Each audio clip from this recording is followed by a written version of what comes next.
Selamat pagi anak-anak. Pada hari ini kita berjumpa kembali dalam pelajaran pendidikan agama Katolik. Pada pertemuan yang lalu, kita sudah berbicara tentang bersyukur atas keunikan yang dimiliki. Dan pada hari ini kita akan berbicara tentang mengembangkan kemampuanku. Sebelum kita memulai pertemuan kita hari ini, Ibu mengajak kita semua untuk berdoa. Marilah kita berdoa. Dalam nama Bapa dan Putra dan Roh Kudus. Allah Bapa di surga, puji dan syukur kami haturkan kehadirat-Mu, karena kami telah mendapatkan berkat dan rahmat-Mu yang berlimpah. Engkau telah memberikan kami kemampuan untuk kami kembangkan dengan baik, lewat usaha dan belajar. Karena itu, ya Bapa, berkatilah kami dalam kegiatan pembelajaran ini, agar kami semakin menyadari tugas dan kewajiban kami dalam mengembangkan talenta yang Engkau berikan kepada kami masing-masing. Puji dan syukur kami ini kami satukan dengan doa yang diajarkan oleh Putra-Mu sendiri kepada kami. Bapa kami yang ada di surga, dimuliakanlah nama-Mu, datanglah kerajaan-Mu, jadilah kehendak-Mu di atas bumi seperti di dalam surga. Berilah kami rezeki pada hari ini, dan ampunilah kesalahan kami, seperti kami pun mengampuni yang bersalah kepada kami, dan janganlah masukkan kami ke dalam pencobaan, tetapi bebaskanlah kami dari yang jahat. Amin. Dalam nama Bapa dan Putra dan Roh Kudus. Amin. Setelah kita mengawali kegiatan kita dengan doa, Ibu mengajak kita untuk menonton video yang ada. Mari kita saksikan dengan tenang. Bocah lelaki ini bernama Naufal Razik. Kini ia berusia 15 tahun. Pendidikannya di bangku kelas 3 Sekolah Madrasah Sanawiyah Negeri 1 Kota Langsa pun telah selesai ia tuntaskan. Sembari menunggu pengumuman kelulusan, aktivitasnya sehari-hari sibuk mengurusi sejumlah pohon kedondong di depan rumahnya di Desa Kampung Baru, Kota Langsa, Aceh.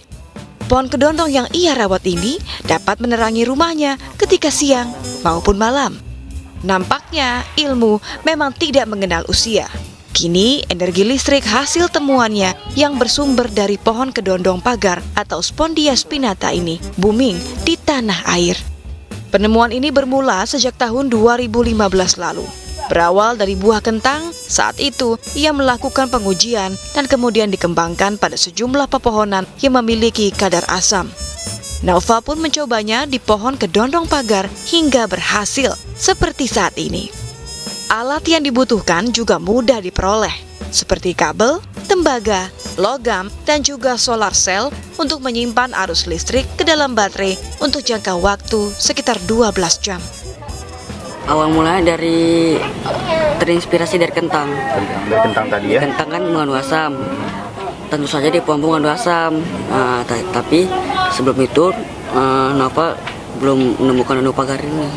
Sebelum dapat kedondong pagar ini kan ada Nova bilang ada beberapa pohon lagi, apa aja pohon? Ya berupa mangga, belimbing, asam jawa. Jadi masing-masing pohon itu ada keunggulannya. Jadi ya, kalau misalnya pohon mangga ada busuk, habis itu nggak mungkin kita tanam dari biji. Kalau belimbing batangnya kecil.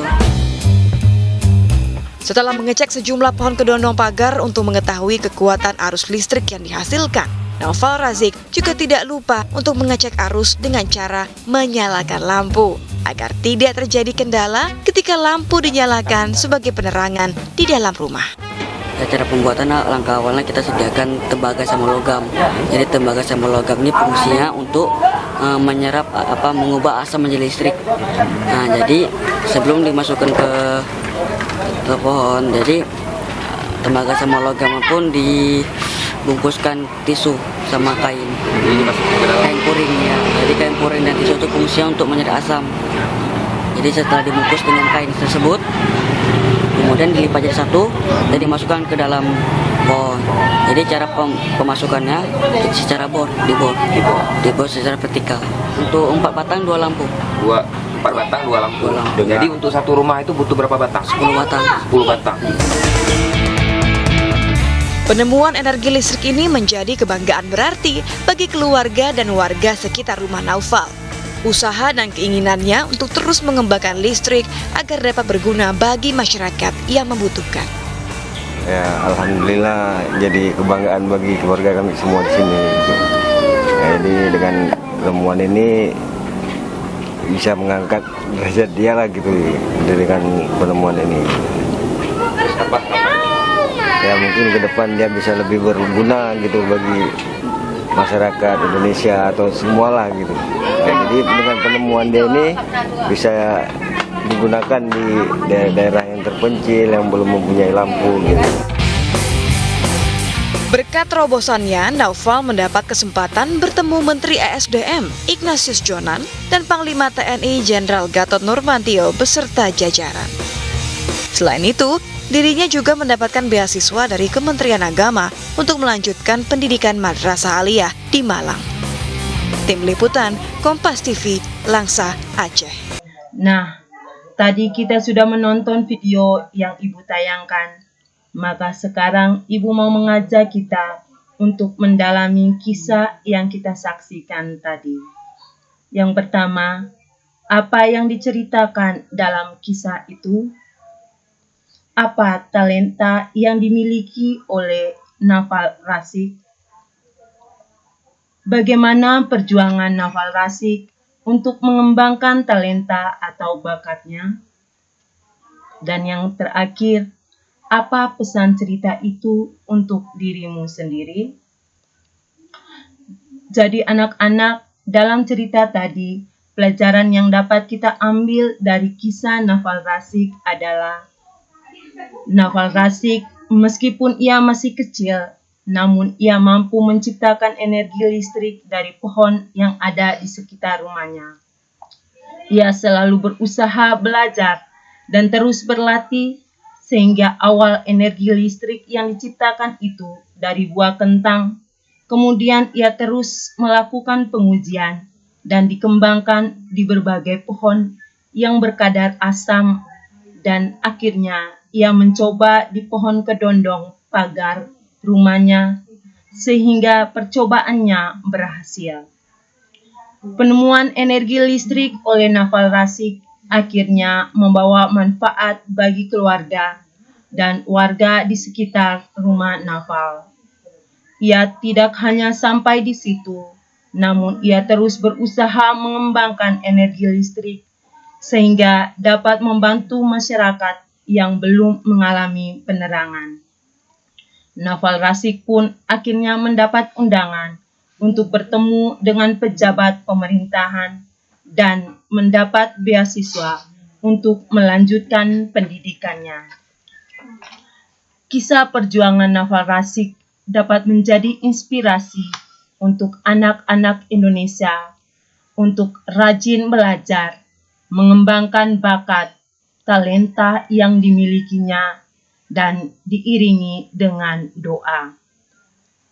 Sekarang, Ibu ajak kita semua untuk menyimak video kitab suci. Video kitab suci ini diambil dari Injil Lukas bab 25 ayat 14 sampai 30. Mari kita saksikan bersama. Sebab hal kerajaan sorga sama seperti seorang yang mau bepergian ke luar negeri, yang memanggil hamba-hambanya dan mempercayakan hartanya kepada mereka.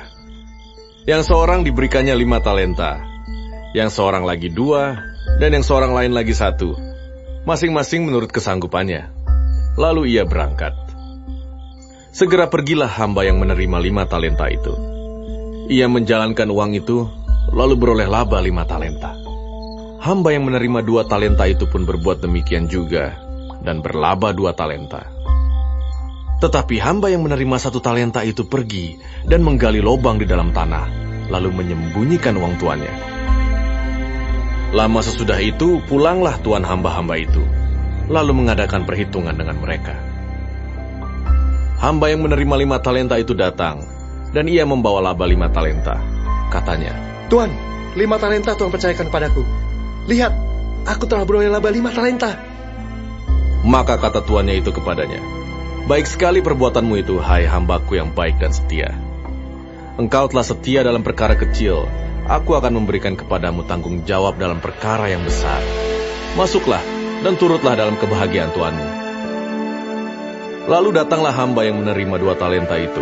Katanya, Tuan, 2 talenta Tuan percayakan kepadaku. Lihat, aku telah beroleh laba 2 talenta. maka kata tuannya itu kepadanya, baik sekali perbuatanmu itu, hai hambaku yang baik dan setia. Engkau telah setia memikul tanggung jawab dalam perkara yang kecil. Aku akan memberikan kepadamu tanggung jawab dalam perkara yang besar. Masuklah dan turutlah dalam kebahagiaan tuanmu.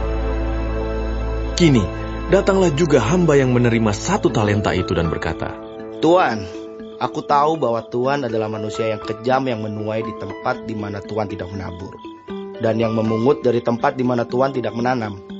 Karena itu, aku takut dan pergi menyembunyikan talenta Tuan itu di dalam tanah. Ini, terimalah kepunyaan Tuan. Maka jawab tuannya itu, hai kamu hamba yang jahat dan malas. Jadi kamu sudah tahu bahwa aku menuai di tempat di mana aku tidak menabur, dan memungut dari tempat di mana aku tidak menanam. Karena itu sudahlah seharusnya uangku itu kau berikan kepada orang yang menjalankan uang, supaya sekembaliku aku menerimanya serta dengan bunganya.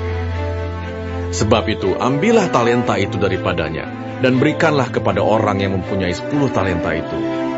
Karena setiap orang yang mempunyai, kepadanya akan diberi, sehingga ia berkelimpahan. Tetapi siapa yang tidak mempunyai, apapun juga yang ada padanya, akan diambil daripadanya. Dan campakkanlah hamba yang tidak berguna itu ke dalam kegelapan yang paling gelap. Di sanalah akan terdapat ratap dan kertak gigi.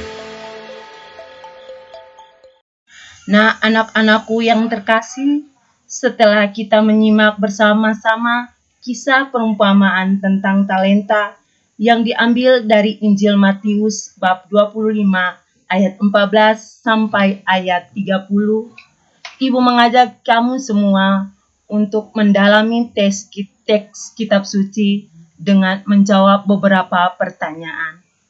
Pertanyaan pertama, apa yang dikisahkan dalam Injil Matius bab 25 ayat 14 sampai 30?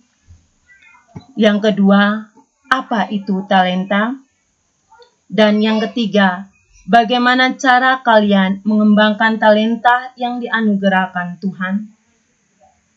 Jadi anak-anak, masing-masing kita telah diberikan sejumlah talenta, misalnya bakat dan kemampuan. Anugerah itu harus kita kembangkan agar mendatangkan hasil yang berlipat ganda, mendatangkan kegembiraan dan sukacita. Tuhan tentu tidak melihat seberapa besar apa yang kita hasilkan, tetapi seberapa besar usaha dan perjuangan kita untuk mengembangkannya bagi kepentingan banyak orang menurut kesanggupan masing-masing. Kita tidak boleh kecewa dengan diri sendiri dan iri hati kepada orang yang kelihatannya memiliki bakat dan talenta yang luar biasa. Kita harus bersyukur atas segala anugerah yang Tuhan berikan kepada kita. Kita perlu bertanya pada diri sendiri, apakah kita telah menggunakan dan mengembangkan talenta-talenta yang diberikan Tuhan kepada kita? Atau ternyata kita malas dan marah-marah kepada Tuhan karena kita merasa tidak mempunyai talenta atau hanya memiliki 1 talenta, dan kita memendam dan tidak mengembangkannya demi kepentingan bersama dan demi kemuliaan Tuhan. Kita perlu melaksanakan tugas dan tanggung jawab yang dipercayakan Tuhan kepada kita, baik sebagai peserta didik atau apa saja dan di mana saja dengan sebaik-baiknya. Dengan demikian, kita boleh berharap memperoleh anugerah sukacita abadi yang dijanjikan. Kita perlu mengembangkan talenta dan tidak memendamnya. Talenta yang kita terima dari Tuhan dapat menjadi sumbangan yang khas dan sangat berarti untuk perkembangan diri kita sendiri, untuk kebaikan sesama kita, dan untuk kemuliaan Tuhan. Sekarang, Ibu mengajak kamu untuk merefleksi. Sudahkah aku mengembangkan kemampuan yang Tuhan berikan kepadaku? Sekarang, Ibu mengajak kamu untuk menyusun sebuah doa syukur atas kemampuan yang dimiliki dan memohon bimbingan dan berkat Tuhan bagi dirimu untuk terus mengembangkan kemampuanmu setiap hari. Anak-anakku yang terkasih, kita telah melewati beberapa langkah proses pembelajaran kita hari ini.